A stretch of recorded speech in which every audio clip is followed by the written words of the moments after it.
सबको जय मसीह की। आइए हम सब मिलकर एक भजन गाएंगे और प्रभु की स्तुति करेंगे। Hallelujah, hallelujah, hallelujah, hallelujah.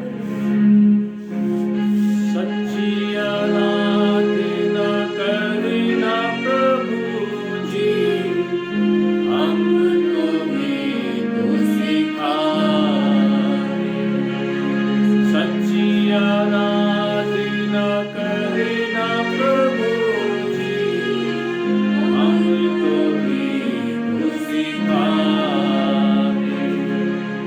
उत्तम से उत्तम बेटी चढ़ाना, उत्तम से उत्तम बेटी चढ़ाना, हमको भी तू सिखाए।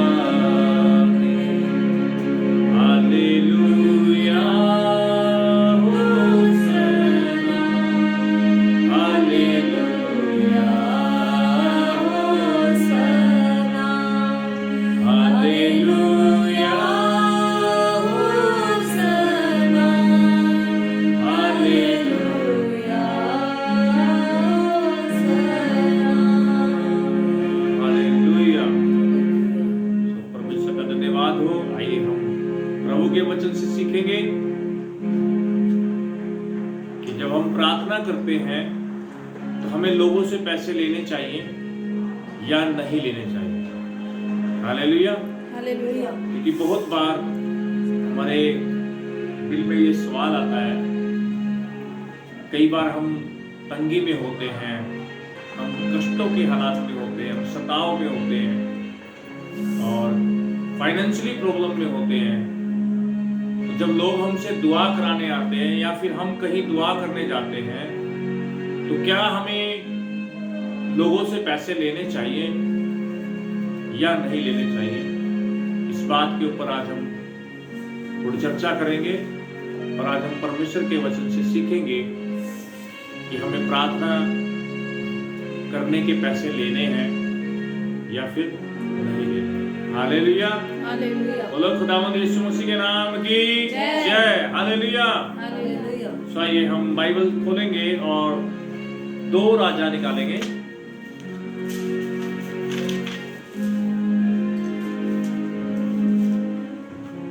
दो राजा और उसका 5 अध्याय 1 से 6 तक पढ़ेंगे।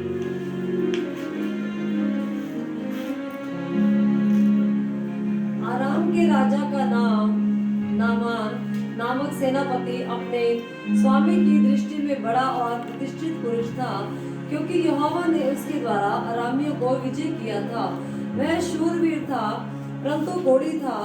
अरामी लोग दल बांध कर इज़राइल के देश में जाकर वहां से एक छोटी लड़की बंदी बनाकर ले आए थे और वह नामान की पत्नी की सेवा करती थी।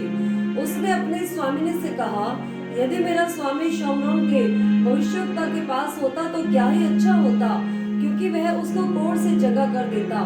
तो नामान ने अपने प्रभु के पास जाकर कह दिया, इज़राइली लड़की इस प्रकार कहती है। आराम के राजा ने कहा, तू जा, मैं इज़राइल के राजा के पास एक पत्र भेजूंगा। हालेलुया। हालेलुया। तब वह 10 किक्कार चांदी और 6,000 टुकड़े सोना और 10 जोड़े कपड़े साथ लेकर रवाना हो गया। हालेलुया। तो यहाँ पर नामान नाम का एक व्यक्ति है जिसको कोढ़ है। क्या है? इसको कोढ़ है और कोढ़ की बीमारी से ये ग्रस्त है। और बाइबल में हमने पढ़ा है कि यह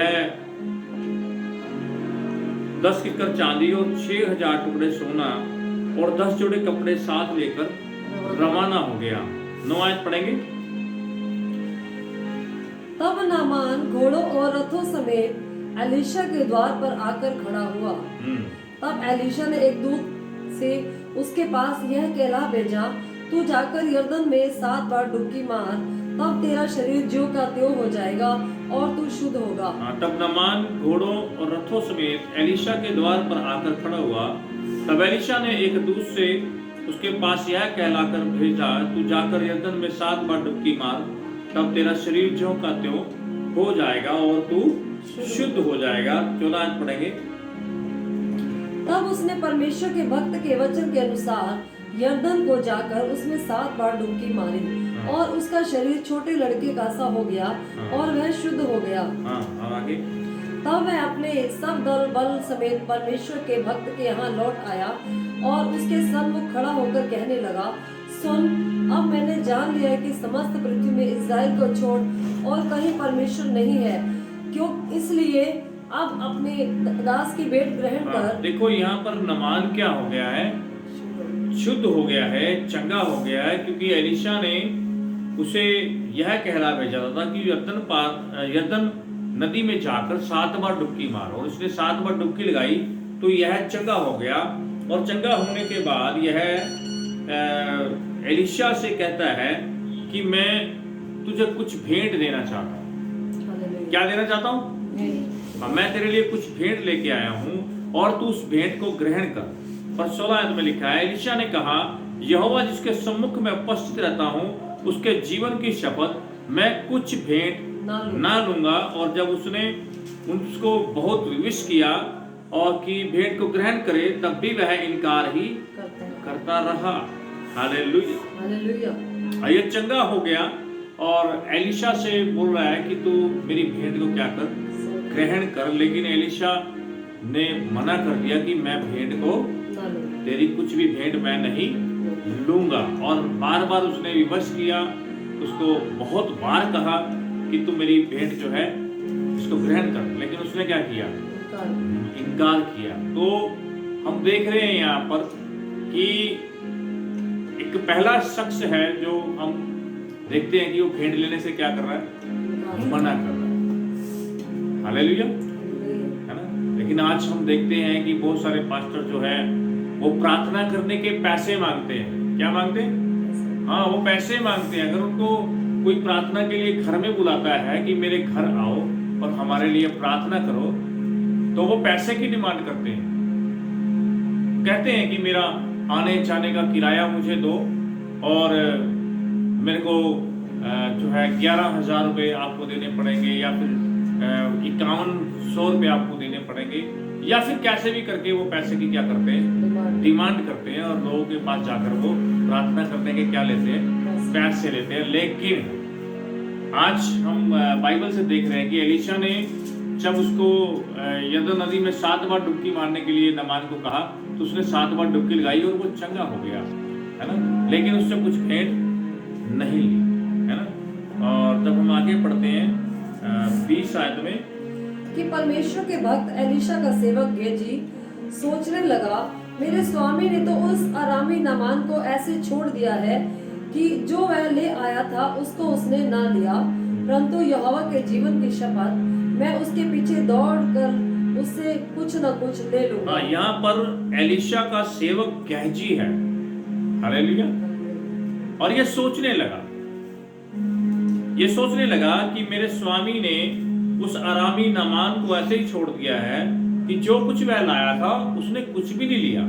लेकिन इसने सोचा, इसने लालच किया। हालेलुया।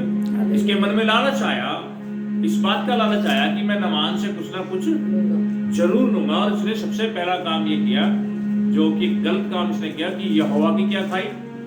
शपथ खाई। इसने कहा यहोवा की शपथ मैं उसके पीछे दौड़कर उससे कुछ ना कुछ ले लूंगा। और तब गेजी नामान के पीछे दौड़ा। नामान किसी को अपने पीछे दौड़ता हुआ देखकर उससे मिलने को रथ से उतर पड़ा और पूछा, सब कुशल क्षेम से तो है?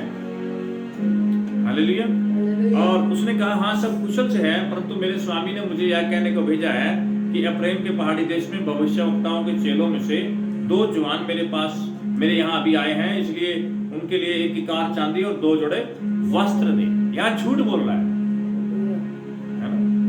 लालच जो है इंसान को अंधा कर देता है। जो इंसान की भक्ति है, एक भक्त की जो भक्ति होती है, उसको व्यर्थ कर देता है। लालच, इसीलिए कहते हैं लालच बुरी बला है। और प्रभु ने कई बार बाइबल में मना किया है कि लालच मत करना। निर्गमन 20 अध्याय में 10 आज्ञाओं में परमेश्वर ने जिक्र किया कि तू ना किसी की स्त्री का लालच करना और ना किसी के घर का लालच करना। और प्रभु ने नए नियम में भी बहुत बार बताया कि लालच जो है मूर्ति पूजा के बराबर है। हमें लालच नहीं करना है। और ये गेहजी जो है ये क्या कर रहा है, लालच किया इसने, और लालच करके इसने सोच ले आया अपने मन में, अपनी मर्जी अपने अंदर ले आया, और अपनी मर्जी से ये क्या करने लगा, नामान के पीछे दौड़ा और उसको जाकर के झूठ बोला कि जो एलिशा के यहाँ भविष्य वक्ता आए हैं और उनके लिए मुझे कुछ दे। तब नामान ने कहा खुशी से 2 किक्कार ले ले। तब उसने उससे बहुत विनती करके 2 किक्कार चांदी अलग थैलियों में बांधकर 2 जोड़े वस्त्र समेत अपने 2 सेवकों पर ला दिया, और वे उन्हें उसके आगे आगे ले चले। जब वह टीले के पास पहुंचा तब उसने उन वस्तुओं को उनसे लेकर घर में रख दिया और उन मनुष्यों को विदा किया और वे चले गए। अब जो गेहजी है वो सब कुछ ले आया, जो उसने लेना था, झूठ बोल करके वो क्या है, उससे नामान से उसने ले लिया है। तब वह भीतर जाकर अपने स्वामी के सामने खड़ा हुआ और एलिशा ने उससे पूछा, हे गेहजी तू कहां से आता है? उसने कहा तेरा दास तो कहीं नहीं गया। लालच बहुत सारे पापों को हमारे अंदर पैदा कर देता है, और ये लालच के कारण झूठ पर झूठ बोल रहा है। पहले तो ये झूठ बोला कि एलिशा के यहाँ 2 भविष्यवक्ता आए हैं और उनके लिए कुछ दे, है ना, नामान को कहा। तो अब ये एलिशा को क्या कर रहा है, झूठ बोल रहा है ना। ये क्या कह रहा है, एलिशा ने पूछा कि तू कहाँ गया था? उसने कहा मैं कहीं नहीं गया था, मैं तो यही था। लेकिन उसने कहा, एलिशा ने कहा, जब वह पुरुष इधर मुंह फेर कर तुझसे मिलने को अपने रथ पर से उतरा तब से वह पूरा हाल मुझे मालूम था। क्या यह समय चांदी या वस्त्र या जैतून या दाख की बारियां भेड़ बकरियां गाय बैल और दास दासी लेने का है? हमें संसारिक वस्तुओं से अलग होना है। कोई इंसान 2 स्वामियों की सेवा नहीं कर सकता, हमें एक को चुनना। हालेलुया। और एलिशा ने गेहजी से कहा, इस कारण से नामान का कोढ़ तुझे और तेरे वंश को सदा लगा रहेगा। तब वह हिम से श्वेत कोढ़ी होकर उसके सामने से चला गया। तो लालच जो है हमारे अंदर कोढ़ को पैदा कर देता है। जो व्यक्ति, जो विश्वासी या फिर कोई सेवक प्रार्थना करने के पैसे लेता है, कभी उसके जीवन में शांति नहीं होती, उसके परिवार में कभी शांति नहीं होती, और वह दुखी जीवन व्यतीत करता है। हालेलुया, बोलो यीशु मसीह की, है ना। इसलिए हमें प्रार्थना करने के पैसे नहीं लेने हैं, बोलो यीशु मसीह की। पर एक बात आपको बताना चाहूंगा, जो प्रार्थना कराने के लिए आता है या आपको कहीं बुलाता है कि मेरे लिए प्रार्थना करने आओ, तो ये परमेश्वर उसको उसकी इच्छा पे छोड़ता है कि वो अपनी इच्छा से कुछ भेंट दे या फिर ना दे। बोलो यीशु मसीह की। आइए हम एक वचन पढ़ेंगे, निर्गमन 23 और उसका निर्गमन 25 का 2 पढ़ेंगे, 25 का 2, निर्गमन 25 का 2 पढ़ेंगे, जल्दी से मिल जाए तो पढ़ दो। इस्राएलियों से यह कहना, हाँ, इस्राएलियों से यह कहना कि मेरे लिए भेंट लाएं, जितने अपनी इच्छा से देना चाहें, जितने अपनी इच्छा से देना चाहें, उन्हीं सबों से मेरी भेंट लेना, उन्हीं सभी से सबों से मेरी भेंट लेना। हमें भेंट किससे लेना है?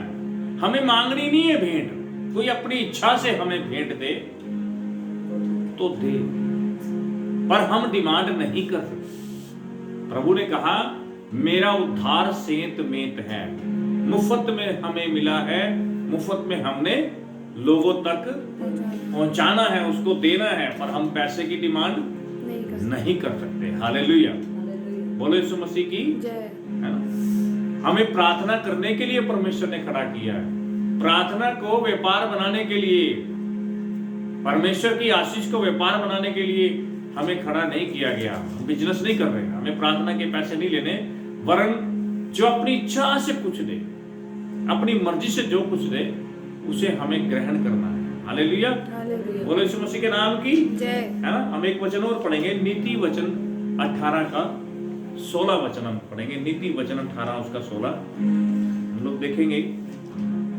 उसमें परमेश्वर हमसे कुछ बात करता है। लिखा है, भेंट मनुष्य के मार्ग को खोल देती है। भेंट क्या करती है? मार्ग को खोल देती है। जब तक कोई भेंट नहीं देगा, परमेश्वर के दास का आदर नहीं करेगा, तो उसका मार्ग नहीं खुलेगा। दुआ हमने करनी है। हम तो परमेश्वर से प्रार्थना करते हैं, उससे निवेदन करते हैं कि हमारे जो भाई बहन दुखी हैं, परेशान हैं, उनका मार्ग खुले और परमेश्वर में आशीष दे। लेकिन मैं उन लोगों को ये वचन दे रहा हूं कि जो लोग प्रार्थना कराने के लिए आते हैं या फिर किसी पासवान के पास जाते हैं प्रार्थना करवाने के लिए, तो भेंट लेकर जाएं। हालेलुया। हालेलुया। मांग नहीं सकते हम भेंट, लेकिन भेंट मार्ग को क्या करती है? खोल देती है। हालेलुया। परमेश्वर ने भी कहा कि मेरे घर में छूछे हाथ ना बोले यीशु मसीह के नाम की। और बहुत बार बाइबल में लिखा है कि मनुष्य जैसा बोएगा वैसा ही काटेगा। हम एक वचन और पढ़ेंगे, एक इतिहास उसका 29 अध्याय और उसका 14 वचन। मैं क्या हूँ और मेरी प्रजा क्या है कि हमको इसी रीति से अपनी इच्छा से तुझे भेंट देने की शक्ति मिले। तुझे से तो सब कुछ मिलता है और हमने तेरे हाथ से पाकर तुझे दिया है। हाँ, तुझी से सब कुछ मिलता है और तेरे हाथ से पाकर हमने तुझे दिया है। तो हम सब इतनी बात जान लें कि जो कुछ भी हमारे पास है वो परमेश्वर का दिया हुआ है, और उसी दिए हुए से हमने परमेश्वर के दास का आदर करना है, उसको भेंट देनी है। पर परमेश्वर का दास किसी से भेंट ना मांगे। हालेलुया। मैंने बहुत बार सुना है कि कुछ सेवक जो हैं वो लोगों के घरों में जाते हैं और उनको जो है उनको अपनी फीस बताते हैं। जाने से पहले उनको बोल देते हैं कि मेरे लिए इतना पैसा तैयार रखें, मेरे लिए एक जोड़ा कपड़ा तैयार रखें और मेरे आने जाने का किराया और कुछ बढ़िया से पकवान भी बना के रखें कि हम भोजन भी वहां करेंगे। तो ये सब डिमांड जो है हम लोग बंद करें, क्योंकि परमेश्वर ने सेंत में हमें दिया है। सेंत में ही हम दुनिया के लोगों तक पहुंचाएं। परमेश्वर खुद उनके मनों को खोलेगा और खुद परमेश्वर उनको तैयार करेगा कि वो हमारे लिए हमारा आदर करेंगे और हमारा अतिथि सत्कार करेंगे। पर हमें पैसे की डिमांड नहीं करनी है, क्योंकि हमारे पास जो व्यक्ति आ रहा है वो चारों तरफ से थक के आ रहा है। कैसे आ रहा है? चारों तरफ से थका हुआ है वो व्यक्ति। हालेलुया। बोलो यीशु मसीह की जय। वो चारों तरफ से हारा हुआ है, उसके लिए कोई रास्ता ही नहीं है। तभी तो वो लास्ट रास्ता ही यीशु मसीह है। तो तभी तो वो यीशु मसीह के पास आ रहा है। और जब हमारे पास वो आ रहा है तो हमने उसको दुखियारा समझ के उस पर दया करनी है। वरना हमारे पास यदि कुछ उसको देने के लिए हो तो हम उसकी मदद करें। हालेलुया। तो उसकी मदद करें। नहीं मदद कर सकते तो उसके लिए प्रार्थना करें, पर प्रार्थना के पैसे ना लें। हालेलुया। मैं एक मीटिंग में था तो वहां पे परमेश्वर के दास प्रचार कर रहे थे। ये मेरी अपनी आंखों देखी बात है और मैं उस मीटिंग में शामिल था। तो वहां पर पास्टर साहब जो थे प्रचार करने के बाद लास्ट में सबके लिए प्रार्थना करना जब शुरू किया तो उन्होंने 1000 रुपए की प्रार्थना शुरू की। हालेलुया। उन्होंने बोला कि जो 1000 रुपए देगा मैं जैतून का तेल मलकर उनके लिए प्रार्थना करूंगा और उनके ऊपर बड़ा अभिषेक आएगा। तो जो लोग वहां नए आए थे, जिनके पास पैसे थे, उस मीटिंग के अंदर वो खड़े हुए और उन्होंने जाकर 1000 रुपए पास्टर को दिए। सब नहीं खड़े हुए, कुछ लोग खड़े हुए और उन्होंने 1000 रुपए देकर के अपने लिए प्रार्थना करवाई। फिर वो पासवान कहने लगे कि मुझे मालूम है कि तुम 1000 बहुत ज्यादा तुम्हें लग रहा है और तुम 1000 नहीं दे सकते, चलो 500 रुपए दो और प्रार्थना, मैं तुम्हारे लिए जैतून का तेल लगाकर प्रार्थना करूंगा और तुम अभिषेक पाओगे, तुम चंगे हो जाओगे। बहुत से लोग 500 वाले भी खड़े हो गए और लास्ट में जब कुछ लोग रह गए तो उन्होंने प्रार्थना 200 रुपए में करनी शुरू की और वो कहते हैं कि चलो मैं जानता हूं कि आप 500 भी नहीं दे सकते, चलो 200 रुपए वाले खड़े हो जाओ और वो आके जैतून के तेल से प्रार्थना कराएं। हालेलुया। बोले यीशु मसीह के नाम की। और जो बेचारे गरीब लोग थे, जो दुखी लोग थे, जो बड़े ही शैतान के सताए हुए लोग थे, वो बेचारे खड़े नहीं हुए, वो बैठे रहे। और खुदा जानता है कि उनको बाहर ले जाकर के मैंने उनके लिए प्रार्थना की कि तुम चिंता ना करो, तुम्हारे पास पैसे नहीं है, खुदा का हाथ तुम्हारे ऊपर आ रहा है। वो तो जैतून का तेल लगाकर प्रार्थना कर रहा है, लेकिन मैं तुम्हें बोल रहा हूँ विश्वास से कि परमेश्वर का दाहिना हाथ तुम्हें छू रहा है और तुम चंगे हो जाओगे। हालेलुया।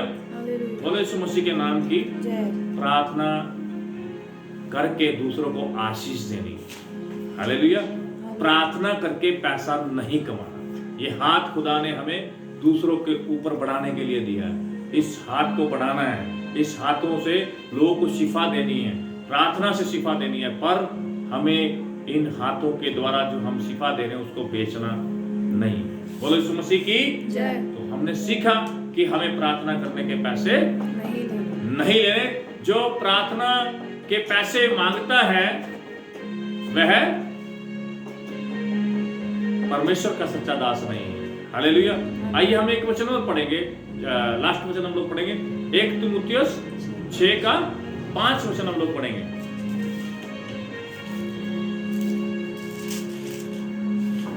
और उन मनुष्यों में हाँ। व्यर्थ रगड़े झगड़े उत्पन्न होते हैं। देखिए, और उन मनुष्यों में व्यर्थ रगड़े झगड़े उत्पन्न होते हैं जिनकी बुद्धि बिगड़ गई है, जिनकी बुद्धि बिगड़ गई है, और वे सत्य से विहीन हो गए और हैं, वे सत्य से वहीन हो गए हैं, जो समझते हैं भक्ति कमाई का द्वार है। भक्ति कमाई का द्वार है, द्वार है, पर संतोष सहित भक्ति बड़ी कमाई है। कमाई है। हालेलुया। हालेलुया। भक्ति को कमाई का द्वार ना बनाए, वरन भक्ति ही हमारी कमाई है। प्रभु से लिपटे रहें। प्रभु ने कहा जो मुझ पर भरोसा रखते हैं उनके मुंह कभी काले नहीं होते। और प्रभु ने कहा जवान सिंहों को जंगल में घटी होती है, पर यहोवा के खोजी वो किसी बात की घटी नहीं होगी। परमेश्वर हमारा रक्षक है, परमेश्वर हमारा उद्धार करता परमेश्वर है। और भजन सीता में भी लिखा है 33 अध्याय में कि धन्य हमारा परमेश्वर दिन भर हमारा बोझ उठाता है। हमारा बोझ उठाने वाला परमेश्वर है, दुनिया के लोग नहीं। बोलो यीशु मसीह की जय। सो परमेश्वर तुम्हें आशीष से इस वचन के द्वारा कि हमने सीखा कि हमें प्रार्थना करने के पैसे नहीं लेने। एलीशा ने पैसे नहीं लिए। हालेलुया।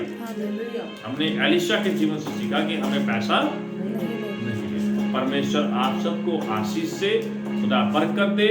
अगली मीटिंग में फिर मिलेंगे। फिर मैं एक छोटा सा मैसेज आपके लिए लेके आऊंगा ताकि आप और मैं आशीष हो सकें। जय मसीह की। जय मसीह।